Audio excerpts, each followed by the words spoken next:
Very happy New Year to you. I'm glad that you could join us for the first show, the first live show that is of 2018. Hope you enjoyed the repeats over Christmas. From memory, I think they were John Sheridan and Bob Booker, so we ticked the boxes and we were absolutely politically correct over the course of the holiday with that. We'll try and do the same in this first show of 2018 with contrasting fortunes. And how often do we use that phrase for the two Sheffield clubs, even though it might look like a slightly loaded Sheffield Wednesday studio with our old friend Jon Newsome, former player and pundit, joining us, and the very neutral, as I am, over there, Rob Staton, balancing things off. And indeed, we're going to start, even though I think it's fair to say more of the talking points currently are in the blue and white half of the city. We're going to start in the red and white half of the city with Sheffield United. A relatively settled picture, despite the lack of victories lately. Away at Ipswich in the FA Cup, not the draw that you would have particularly wanted, Rob. No, certainly in the Radio Sheffield studio, no one was jumping up and down when Wednesday got Carlisle and United got Ipswich. But I've drawn the good one, actually. I've got Donny against Rochdale, the local game. So have I. That's brilliant. That's the one I'm going to. You've got to send your best men to that one. So that's the most unglamorous tie I've ever seen in my life. On United, I saw them against Derby on New Year's Day, I think it was. The date's kind of just on Christmas. But they were fantastic against Derby. And if there are any concerns that maybe they'd slumped a little bit, losing to Bolton, you can forget that. They were as good as they have been at any point this year against Derby. I thought thoroughly deserved to win that game. They looked really strong. And January's big. You know, how can they improve the squad, get that extra bit of quality in to help them not just get in the top six, which they're more than capable of doing, Alan, but maybe even push towards the top two. Derby were second going into that game, and United were the better team on the day, and they were the better team when they played Derby at Bramall Lane as well. Yeah, you look at those two big away results, the 1-1 draw at Derby coming from behind, and the 2-2 again coming from behind at Aston Villa. And to do that against those teams away from home is a big, big statement for all the difficulty of winning games at Bramall Lane currently, John. Yeah, definitely. I mean, they've got that fighting spirit, haven't they? They've shown that all season. Well, they showed it last year as well, didn't they? You know, to get 100 points and get promotion, and that momentum's carried them through. And people talk about that, don't they, momentum? But I think there's a lot more to it than that, isn't there? And the character and that togetherness that they've got as a unit, as a squad. You know, it's worth a lot. They've never actually played badly, Rob, really, have they? No. I mean, I saw the game that they lost disappointingly over Christmas on the 30th, and because I've done that many games in such a short time, I'm even starting to forget who they were actually playing. But they lost 1-0. Yeah. Bolton, yeah. Gary Medine wouldn't thank me for it. He's playing a blinder for Bolton. He's got a fantastic free kick. He was the best player on the pitch, but they didn't play badly. People were moping and saying that they did. Maybe that's by standards, you know, that they'd set previously, but second half they played well. There's two things about United, Alan. I've not seen them play in a boring game at any point this season. I've never been to Bramall Lane or one of their away games and thought, I wish I wasn't covering this game this weekend. They're just such an interesting team to watch. And you're right, I've not seen them play badly. The nearest thing, personally, was maybe at Cardiff early in the season when Neil Warnock's team were flying and deserved to win that game 2-0. But United hadn't really got into their momentum at that point, and I think it was probably the game after that they really hit the straps, and since then they've been really, really good. And look, I'll say it again, I think that if you look at Derby and Bristol City and the other teams that are in front of them, they're not better than Sheffield United. Well, it doesn't mean they are going to finish second, but United have got a chance of doing that. They played those teams and competed well with all of them. And we've got a Sheffield Derby coming up in just over a week's time. I dare say later in the show that will get a mention, or a bit more fuller mention. What we're going to come on to a bit later is the transfer window that you referred to, and what would seem to be a very limited budget that Chris Wilder has. Certainly, that is the vibe that I'm picking up. You know, people were saying, "Oh, it should be £5-10 million." I don't think it's anywhere near the bottom of those two figures. Which, if that's the case, is extremely disappointing. I've got to say that objectively, looking from outside, I would say that's an extremely disappointing commitment level for a manager that's succeeding at the, as he is, and with an opportunity that may not be repeated anytime soon. What do you think? Well, there's two sides to every story, and it'd be great to speak to Kevin McCabe or the Prince or both and ask them. I don't infer criticism of either. You can't magic money, but exactly. It's just the way it is. It'd be nice to hear their side of it, but my side of it, having not spoken to them, is they got a lot of money for Harry Maguire going from Hull to Leicester. They got a lot of money for Kyle Walker going from Spurs to Manchester City, and they got some money for Jamie Murphy getting promoted with Brighton. He's since gone to Rangers. I don't know if they've got a sell on there as well. So the money has come into the club, and you would think, given that they invested when Nigel Clough was in charge and spent a lot of money on John Brayford, for example, and spent money on various players when Nigel Adkins was the manager, you would hope that Chris Wilder's not just going to get as much money as those managers, but would get even more. He's the one who got United out of League One. He's the one that has got United in this position now, where they could be in the Premier League next year. You've got to try and give him the best possible opportunity to realise that dream. The Achilles heel that perhaps he's carrying is that he's achieved so much on so little that the temptation is to say, couple of million, 2.5 million, whatever, and we know that it'll be value for money, and you'll get players on the way up. You can't keep doing that. No. Honestly, you can't. Anyway, we'll talk about the targets or what we think of the target. We'll talk about David Brooks as well. Don't wish illness on anybody, but if there's a good time for Sheffield United or for Chris Wilder, who doesn't want to sell him, for a star player to be ill, glandular fever can be quite. Then perhaps it's now, taking him just out of the limelight a bit. Well, I had glandular fever when I was at university. It's not very pleasant, so I think it's called a kissing disease. So David Brooks has obviously been enjoying his I'm not surprised you suffered from it then. Right. Okay, John, let's bring you in. Sheffield Wednesday. 13 points from the top 6 points now from the bottom 3. I don't think there's a cat in hell's chance that they'll be involved in a relegation issue. I hope that statement doesn't come back to haunt me. What do you think? That's starting on a bright note. Well, I hope not. I hope not, and I hope the club can turn things around and performances can improve and results can improve. But as it stands at the moment, we've got to face facts, haven't we? And it's been a bit of a torrid couple of weeks, really. I feel really sorry for Lee Bullen thrown in at the deep end, and the number of injuries he's had, and we were just talking a little bit earlier, weren't we, about players coming in who are not necessarily 100% match fit because not through any fault of their own, but they're not playing a lot of matches, and then all of a sudden you've got 4 games in 12 days or something, and they seem to have just run out a bit of the steam. You made a great point when we were chatting before coming on air about the number of players who've had to come in cold almost for Sheffield Wednesday. And there's been this query about fitness levels. 1 or 2 people have said, are they properly fit?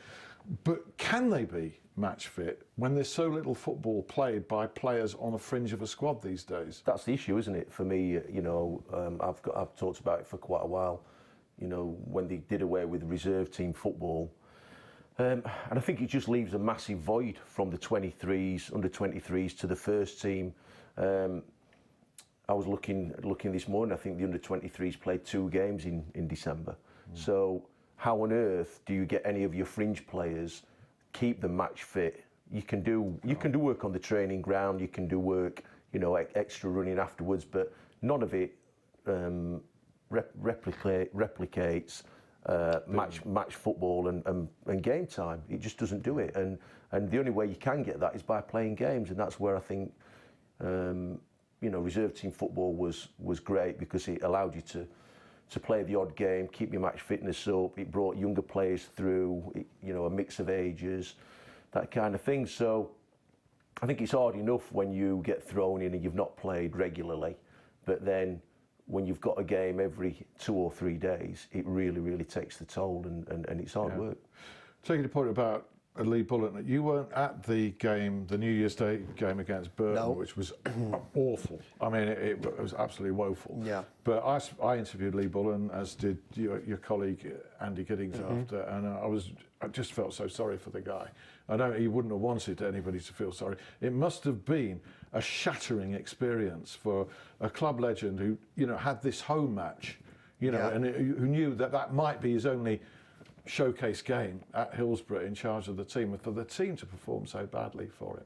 Yeah, it really was awful. They really owe him one as well as the fans. I mean, the goals that were conceded were just laughable, quite frankly. You know, I've seen the goals, and the way the penalty was conceded as well was highly embarrassing. And the players have got to step up to the. It doesn't matter how many injuries you've got to put your best foot forward, haven't you? You've still got to go out there and try and put on a performance. And when you concede goals where fullbacks just run through half the team and stuck it in the bottom corner, when someone scuffs a shot across the face of goal and there's someone stood on the far part, I mean, even I could have scored that. I mean, they just cannot be making those kind of mistakes at Hillsborough against a team like Burton. It was highly embarrassing, and they've got to get it right, because if they don't, then they'll get dumped out the FA Cup by a team in a lower league at the weekend, and then they'll go to Bramall Lane and they'll be beaten. So Carlisle must fancy that. They really must fancy that big time. But I think Lee Bullen understands the importance of winning that tie, not just because it's the FA Cup and you want to run. Symbolically, it's important before the derby, isn't it, really, John?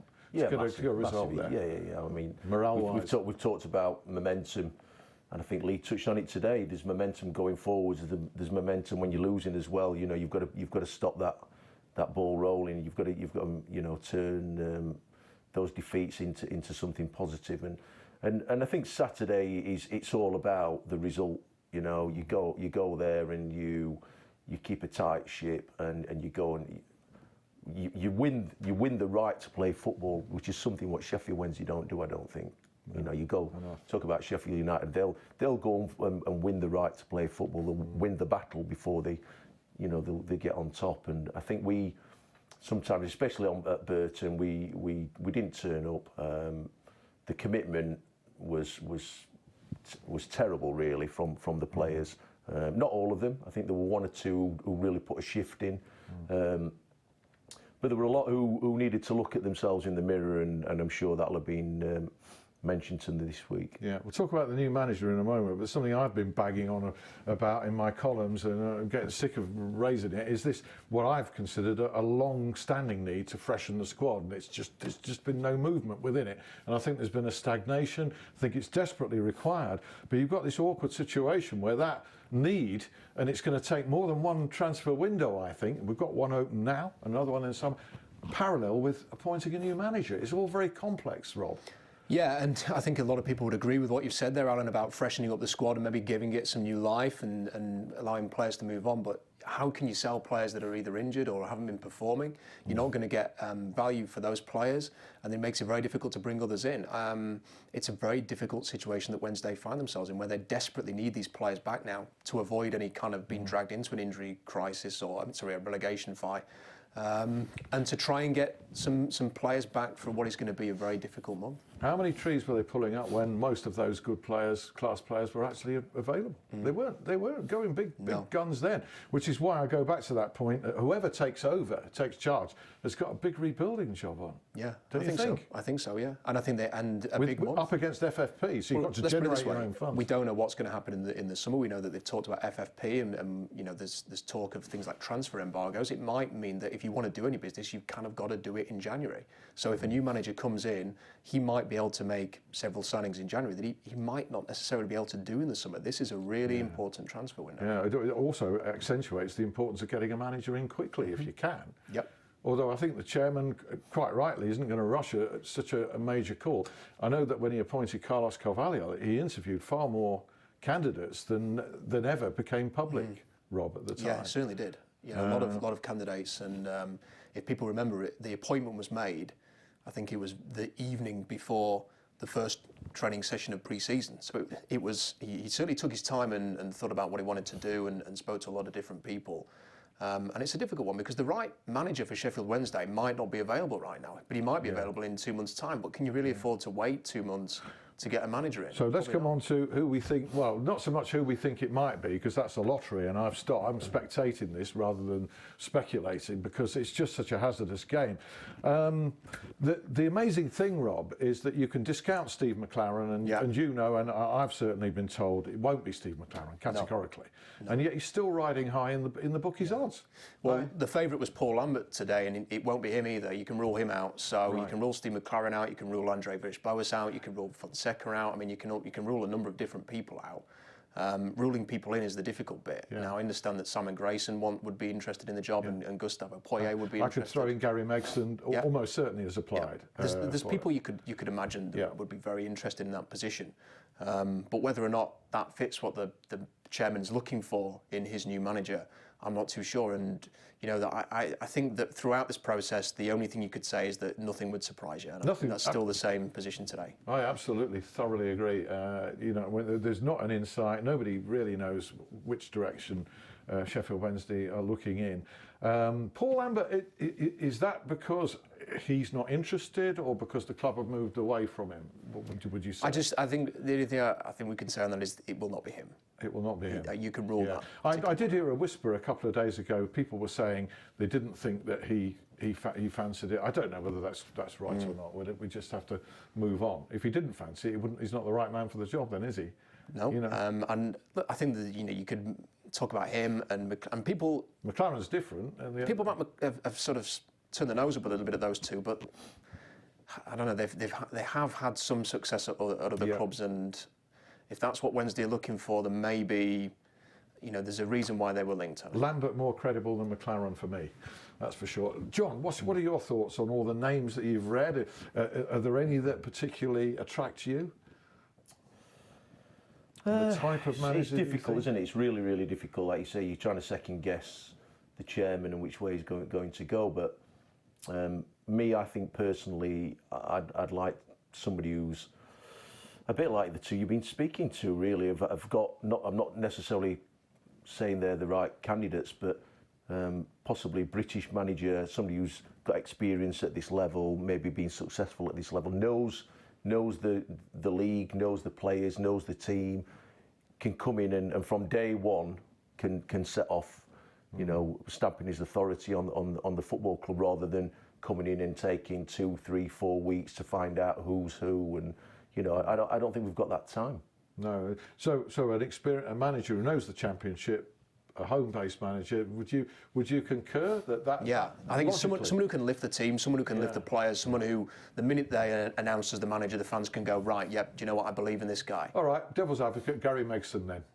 Talk about lifting the fans, and his last game was the Sheffield Derby victory. A lot of fans I know have called for Gary to return. The other thing, he would be a popular manager, whether or not he hasn't managed properly since he was last at Wednesday. It's a number of 5 or 6 years ago now, and whether that's the type of manager that Deshpon Chansiri wants to appoint, I think is the other side of it. You can see all sides of that. Gary Monk has been mentioned as well. I don't know. He had a solid record at Leeds, but I thought he was a touch on the cautious side there, and I think he went on to be very cautious in his tactics at Middlesbrough. Would Sheffield Wednesday fans do they want more of a gung-ho sort of manager now, do you think, in style? I don't think he's gung-ho. I think they want somebody who comes in and goes about the game in the right way. And it's not that difficult, the game of football, is it? We make it difficult, but we've got to stop conceding goals at one end, and we've got to start creating chances and scoring goals at the other. And they are the fundamentals that realistically we haven't been doing this season. So in the window, do you agree with certainly my view that they need more than one centre back, a couple of centre backs? Do you think that's needed or not? Yeah, I mean, I've always thought the club's been crying out for a bit of a leader on the pitch. A centre half who can talk and dominate and organise and pulls people about. And do you agree with that, Rod? Yeah, I think they should have. I don't know if it was possible or not, but someone like Aidan Flint at Bristol City would be the ideal. And aren't they going well, Bristol City? Fantastically well.